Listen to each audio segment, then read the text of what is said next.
The Adventures of Pinocchio by Carlo Collodi. Chapter 11.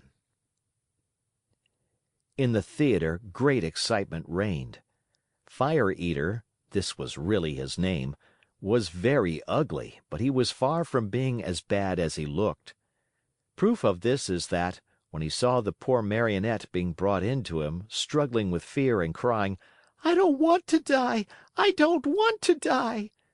he felt sorry for him and began first to waver and then to weaken.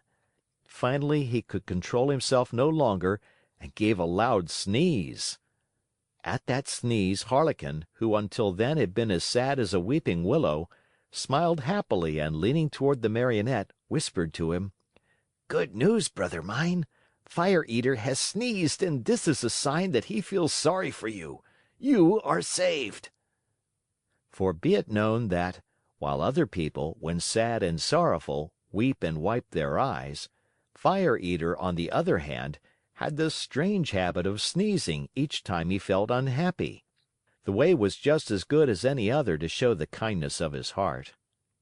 After sneezing, Fire Eater, ugly as ever, cried to Pinocchio: "Stop crying! Your wails give me a funny feeling down here in my stomach and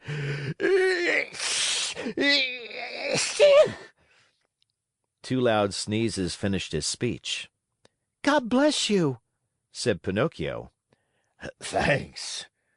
Are your father and mother still living?" demanded Fire Eater. "My father, yes. My mother I have never known." "Your poor father would suffer terribly if I were to use you as firewood. Poor old man! I feel sorry for him."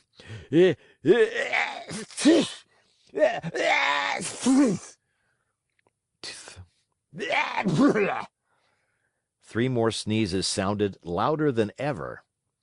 "God bless you," said Pinocchio. "Thanks. However, I ought to be sorry for myself, too, just now.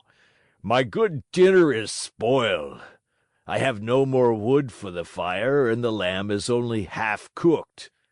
Never mind. In your place, I'll burn some other Marionette. Hey there, officers!" At the call, two wooden officers appeared, long and thin as a yard of rope, with queer hats on their heads and swords in their hands. Fire Eater yelled at them in a hoarse voice: "Take Harlequin, tie him, and throw him on the fire. I want my lamb well done." Think how poor Harlequin felt. He was so scared that his legs doubled up under him and he fell to the floor.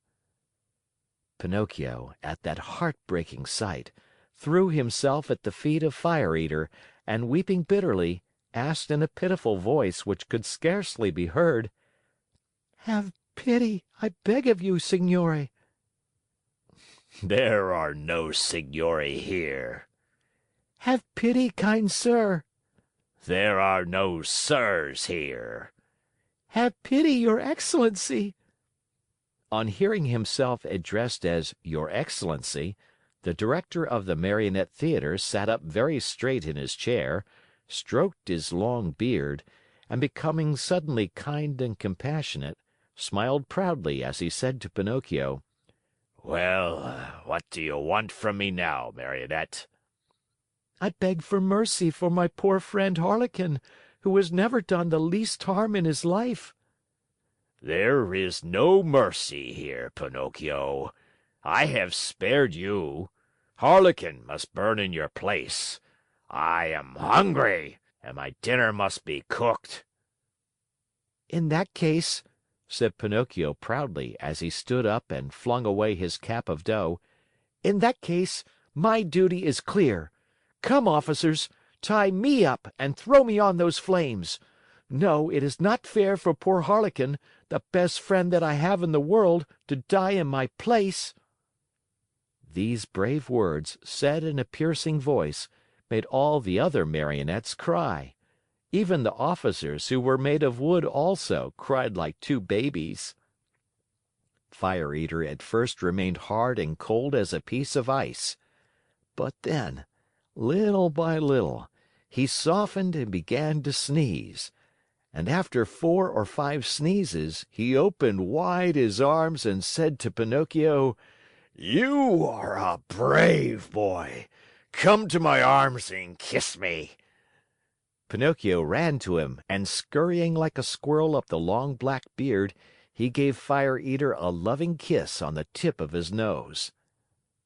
"Has pardon been granted to me?" asked poor Harlequin with a voice that was hardly a breath. "Pardon is yours," answered Fire Eater, and sighing and wagging his head, he added: "Well, tonight I shall have to eat my lamb only half cooked. But beware the next time, Marionettes." At the news that pardon had been given, the Marionettes ran to the stage, and, turning on all the lights, they danced and sang till dawn. End of chapter.